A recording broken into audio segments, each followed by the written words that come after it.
High definition camera, long battery life, high audio quality ഉണ്ടെങ്കിൽ best. അതിനുള്ള perfect collection മറ്റെവിടത്തെക്കാളും ഇവിടെയുണ്ട്. MyG future. Palakkad ഉപതെരഞ്ഞെടുപ്പിൽ കോൺഗ്രസിന്റെ വിജയത്തിന്റെ കാരണം വർഗീയത ആണെന്ന് BJP നേതാവ് പത്മജ വേണുഗോപാൽ. കോൺഗ്രസ് ഒരു തീവ്രവാദ വർഗീയ പാർട്ടിയാണെന്ന് തെളിഞ്ഞിരിക്കുകയാണ് എന്നും പത്മജ പ്രതികരിച്ചു. പാലക്കാട്ടെ രാഹുൽ മാങ്കൂട്ടത്തിലിന്റെ വിജയത്തിന് പിന്നാലെ ഫേസ്ബുക്കിലൂടെ പത്മജയുടെ പ്രതികരണം.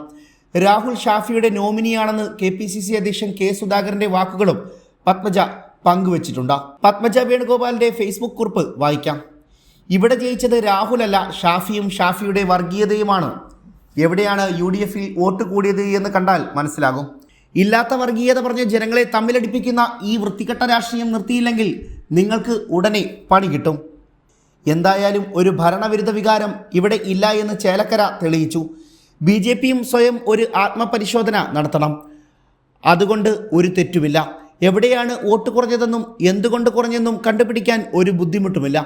മതേതരത്വം പറഞ്ഞു നടന്ന കോൺഗ്രസ് ഒരു തീവ്ര വർഗീയ പാർട്ടിയാണെന്ന് തെളിയിക്കുകയും ചെയ്തു.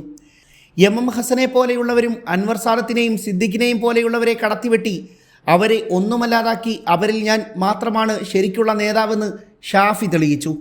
ഞാൻ പറഞ്ഞതിൽ സിദ്ദിഖ് ഒഴിച്ചുള്ളവർ മതേതരത്വം കാത്തു സൂക്ഷിക്കുന്നവരാണ് എന്ന് ഞാൻ വിശ്വസിക്കുന്നു.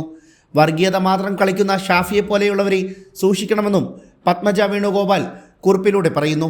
News desk one India. High definition camera, long battery life, high audio quality ഉണ്ടെങ്കിൽ ബെസ്റ്റ്. അതിനുള്ള പെർഫെക്റ്റ് കളക്ഷൻ മറ്റെവിടത്തെക്കാളും ഇവിടെയുണ്ട്. മൈജി ഫ്യൂച്ചർ.